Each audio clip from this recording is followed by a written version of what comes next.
ঝিনাইদহ ৪ আসনের সংসদ সদস্য মোহাম্মদ আনোয়ারুল আজিম আনার গেল মে মাসের ১৬ তারিখের পর তিনি নিখোঁজ। এরপর ভারতীয় পুলিশ ও বাংলাদেশের ডিবি পুলিশ চালায় অনুসন্ধান, আসতে শুরু করে নানা তথ্য। সেই তথ্যগুলো সময়ে সময়ে শুরু হয় আলোচনা, আর প্রকাশ হওয়া তথ্য নিয়েও চলে প্রশ্ন, সেই সঙ্গে নানান সমালোচনা।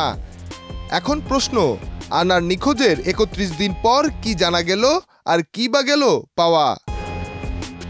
দুই দেশে দুটি মামলা দায়ের হয়। বাংলাদেশের পক্ষ থেকে তদন্তে ভারত ও নেপাল যায় ডিবি পুলিশের প্রতিনিধি দল, যেখানে নেতৃত্ব দেন ডিবি প্রধান হারুনুর রশিদ। গণমাধ্যমকে জানান বেশ চাঞ্চল্যকর তথ্য।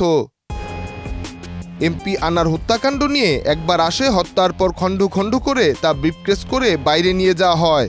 আবার পরবর্তীতে কলকাতার আলোচিত সঞ্জীবা গার্ডেন্সের সেপটিক ট্যাঙ্কে পাওয়া যায় টুকরো টুকরো মাংস, আর সেই মাংসখণ্ড কিসের তা জানতে নেওয়া হয় ফরেন্সিকে।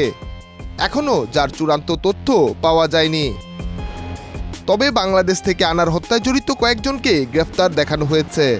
সর্বশেষ গ্রেফতার হয়েছে ঝিনাইদহ জেলা আওয়ামী লীগের সাধারণ সম্পাদক সাইদুল করিম মিন্টু ও কামাল আহমেদ বাবু ওরফে গ্যাস বাবু, যিনি জেলা আওয়ামী লীগের ত্রাণ ও সমাজ কল্যাণ বিষয়ক সম্পাদক।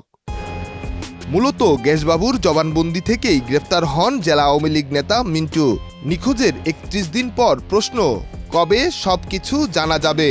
কি হয়েছিল এমপি আনারের, আর এখনই বা কি অবস্থা? ডেস্ক রিপোর্ট, দেশ রূপান্তর।